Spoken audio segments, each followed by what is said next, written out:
Ano nga ba ang mga tatlong bagay na pwede mong maging problema sa pagnenegosyo?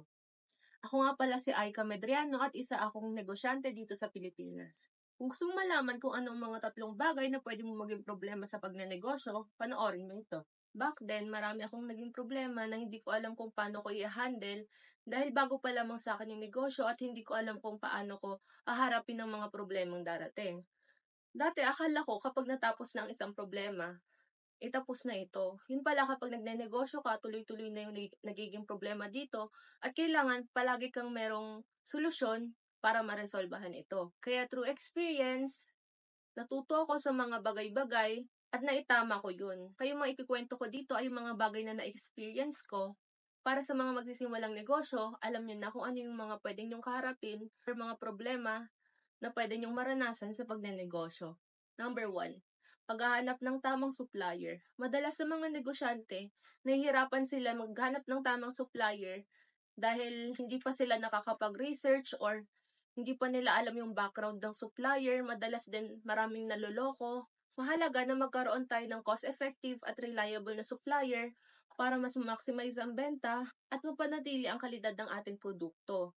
Number 2, kakulangan sa pondo. Isa sa pinakamalaking hamon ng pagiging isang negosyante ay ang kakulangan sa pondo. Madalas kulang ang pampuhunan, pambili ng equipments, pag-run ng marketing campaign, at pagbabayad sa mga empleyado. Kaya bago tayo magnegosyo, kailangan meron tayong tamang financial planning at budgeting para ma-address yung pagkukulang sa pondo. Pangatlo, competition sa merkado. Karamihan ngayon ay nagkakaproblema na sa competition sa merkado. Lalo na kung marami nang nagbebenta ng produktong binebenta mo rin at hindi pa gano'n kalaki ang negosyo mo. Lalo na ngayon, madalas sa online nagbebenta, mas marami na yung competition, mas malaki na yung budget na kailangan para mapatakbo ang negosyo ng maayos. Kapag nagnegosyo ka na, i-expect mo na magiging problema mo rin ito dahil ito ang pinakamahirap ngayon sa pagbebenta.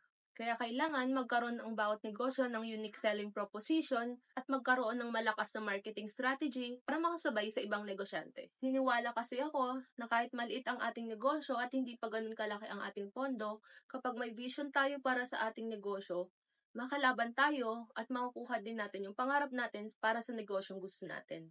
Ang kalaban kasi natin dito ay kulang tayo ng tiwala sa sarili.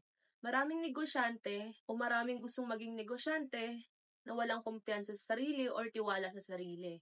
Kaya hindi nagagawa yung mga bagay na gusto nilang gawin. Natatakot sila na mag-fail sila o maranasan yung mga problemang ito, gaya ng mga sinabi kong problema, na talaga namang kinakaharap ito ng mga totoong negosyante.